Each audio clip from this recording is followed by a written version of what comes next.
The idea of the rapture as understood in America is not biblical. It's unfortunately, it's something that has been taught that's read into Scripture, but not found in Scripture. I was sort of amused. Someone said, well, a child could read 1 Thessalonians 4 and they would know that we're being pulled up into the clouds and understand that. But I'm going to use the same logic. I guess if a child saw that the Lord covered David with his wings, he would consider God as a chicken. So that's not a good way to judge a passage of Scripture.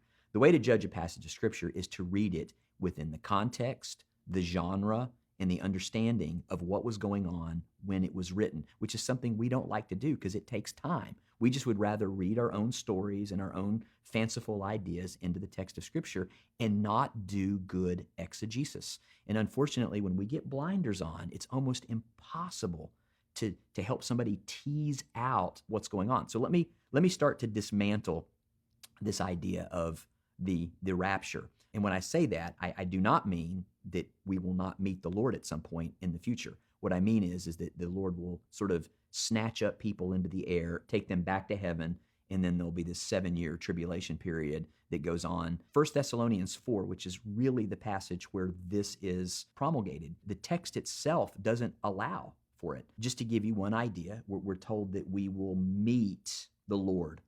Okay, the word meet in Greek is apantesis, and it is a technical term.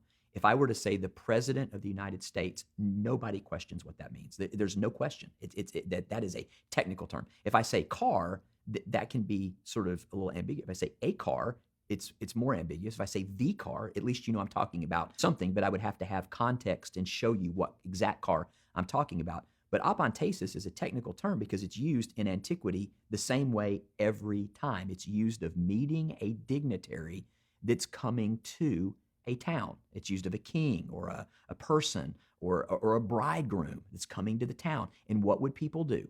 They would leave the town to go meet the person, the dignitary, the bridegroom, whoever it is, and they would escort them back to the town. That's the way the word is used. Now, if it said that the Lord was going to meet us, then you could take that as the word that he would meet us and then he would take us back from where he came. But that's not what the text says. It says we will meet the Lord.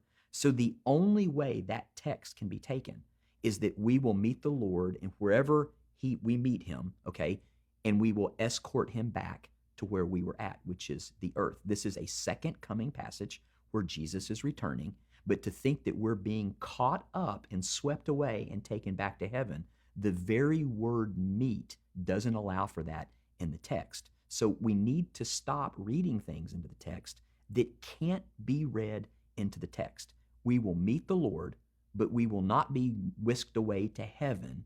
We will be coming back to earth, which is exactly what Revelation says about Jesus' return, that one day heaven and earth will be joined back together. Revelation doesn't end with people flying away to heaven. It ends with heaven and earth coming back together. And 1 Thessalonians 4 was written to comfort people who were wondering about what had happened to people who had died. And Paul is clearly telling them that don't worry about it. When Jesus comes back, we're all going to be together, and he will finally bring his reign and his rule upon the earth.